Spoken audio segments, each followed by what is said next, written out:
reading HB 4146. The clerk will read the bill. HB 4146 by King and Uvalde relating to restriction on permits authorizing direct discharges of waste or pollutants in water into certain streaming segments or assessment units. The chair recognizes Mr. King to explain the bill.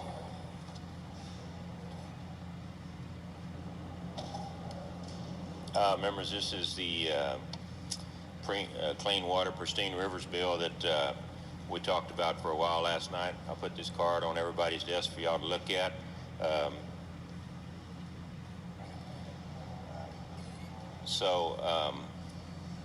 I want to tell you a little bit about this bill, and then I think that Mr. Bell wants to speak. So this bill came out of Environmental Reg 7-0.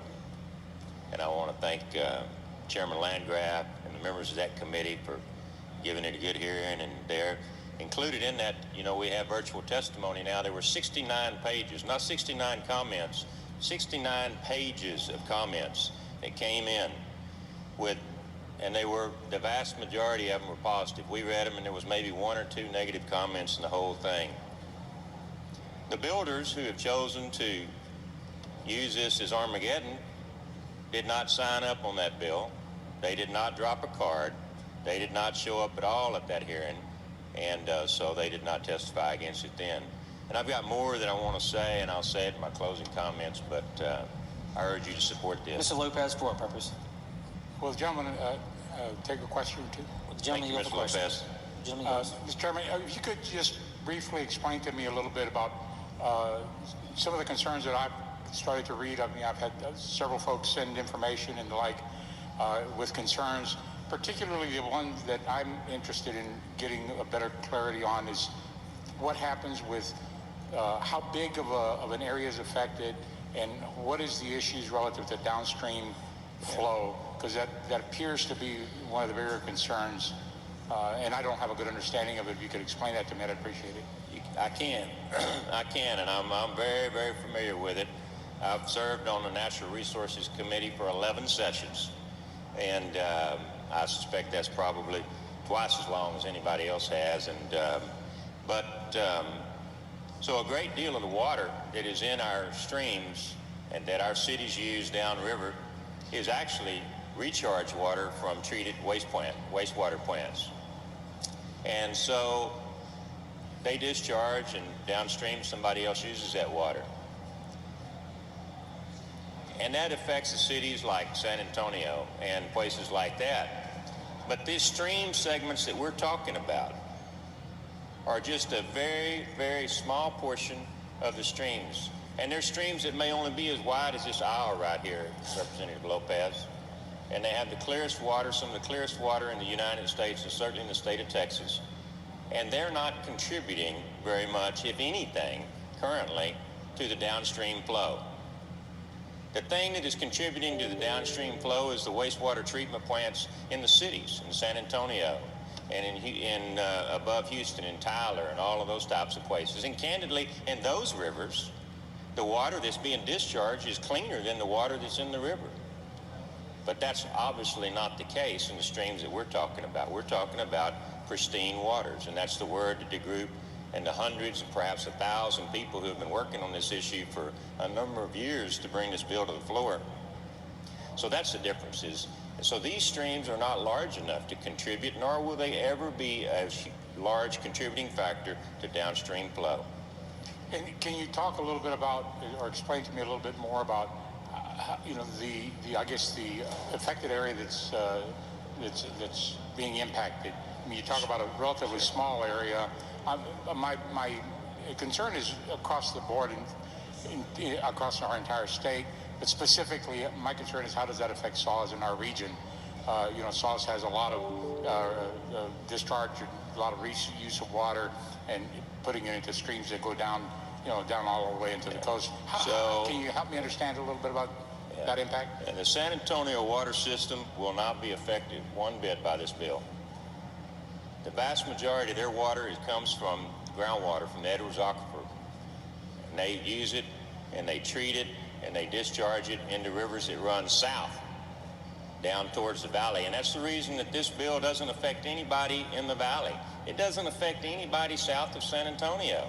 It affects, for the most part, the stream segments, and not the whole stream, but just portions of the stream segments that the TCEQ has very carefully classified as having a 0.06 milligrams per liter or less phosphorus level. That's determined as the thing that makes that water clear. That's what helps it have the clarity. Great. Well, thank you very much for your answer, sir. Thank you. I appreciate your support. The chair recognizes Mr. Bella Montgomery to speak against the bill. Thank you, members. I know this bill has been talked about a whole lot, and I don't want to belabor a lot of time. I certainly don't want to get into details. But when you hear that it only affects a few little small streams, you should have received a map like this. It's about 2,000 miles. Now, one of the other things that I would tell you is without getting into permitting parameters, phosphorus, which is the concern in this particular group of streams, has only now started being considered a criteria for permitting. And so right now, and the state of Texas has never had a ban on discharge of treated effluent.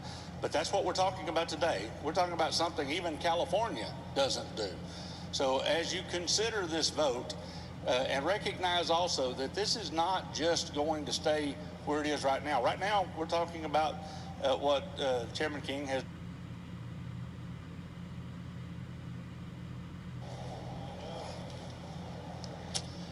So when you get a hook here, you get it fast. But so here's the problem.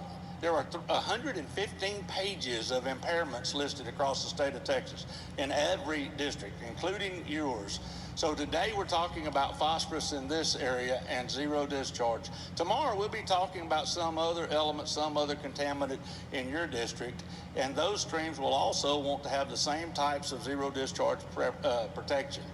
So while it seems like a great idea, here's the other side. If this bill was actually going to accomplish its intended purpose, the cities and the River Authority, which are the two entities left in the district which can provide that, would be subject to the same kind of permit constraints that it seeks to hold. So with that, I'm not going to continue to talk, but I would ask you to vote no against this bill, protect the property rights of Texans, protect the ability to make sure we're able to continue to use that recharge to protect the water in the Brazos, protect the water in the Trinity, and all of the other rivers and the communities that depend on it so much. So I would ask you to vote no against this bill, and yes for good policy. So no on the bill.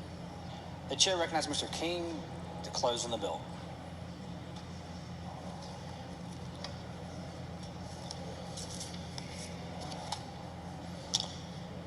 Thank you, Representative Bell, working with me on this to a certain extent. So what have we heard, ladies and gentlemen? We've heard, and I've seen the emails, we've heard that this might affect the availability of affordable housing in the Hill Country. Well, we've heard that it's going to completely stop development in the area where these streams are. We've heard that it's going to limit downstream availability. Ladies and gentlemen, those are all red herrings, every single one of them. Those are siren calls. The areas that we're talking about here, when you look at the map that TCEQ has, those are very, very small stream segments. And this is not unprecedented in the state of Texas. We currently limit in one form or another discharge in the Highland Lakes. We currently limit discharge in the Edwards Aquifer Recharge Zone. And both of those are two of the fastest growing areas in the state of Texas. Two of the fastest growing areas in the growth of Texas. And I've had a lot of people work with me on this bill on this floor. I thank Chairman Landgraf already, Chairman Andy Murr, Representative Kyle Biederman, Representative Ben Lamont, and Speaker Craddock are some that have worked with me on this bill. And I understand why the builders are opposed to it. I don't understand why they didn't come up and register the bill, but I know why they're opposed to it now. Their job is to oppose anything that may conceivably raise the cost of doing business for the people that are their members. And I get that. That's their job. That's what they're paid to do. And they are very good at it. But our job, ladies and gentlemen, our job is to protect those that don't have a lobby. And these pristine rivers don't have a lobby. All they have is the men and women that own property that perhaps for generations, and they have the river camps and the youth camps that are there because of the clarity of that water and because of those beautiful streams. And they don't have a paid lobby. They have you and I to protect them. And I've served on natural resources a long time, as I've said, and we've talked about protecting these rivers for many, many years. And today we have an opportunity to do something that in the big scheme of things is not going to take anything away from the development community of any significant nature. And when I close here, I want to read you an email that I got just this afternoon from somebody who was watching this debate, and it says, "Dear Representative King, I'm writing to thank you for authorizing HB 4146 and pray that you will continue the fight to protect our beautiful rivers and streams. I am from Utopia, Texas, and the Sabinal River runs right through my family's property. My great-great-grandfather, Captain William Ware, was one of the first settlers to come to this canyon and chose it for its beauty and abundance of water and wildlife. We are a small community, but we will fight hard to preserve this river that supplies the needs of everyone here. We should all fight to protect all the pristine waterways in our great state. I pray for your success in getting this bill through. Blessings." And then she signs her name. Members, we need you to stick with me on this bill. I move passage, Mr. Speaker. Mr. Bell, for what purpose? Oh, just vote 2. Duly noted. The question occurs on final pass of HB 4146. If this is a record vote, the clerk to ring the bell. Show Mr. Bell of Montgomery voting nay. Show Mr. King of Uvalde voting aye. All members voting. Show Mr. Leach voting nay. There being 82 ayes, 61 nays, HB 4146 is finally passed. The chair lays out HB 4387.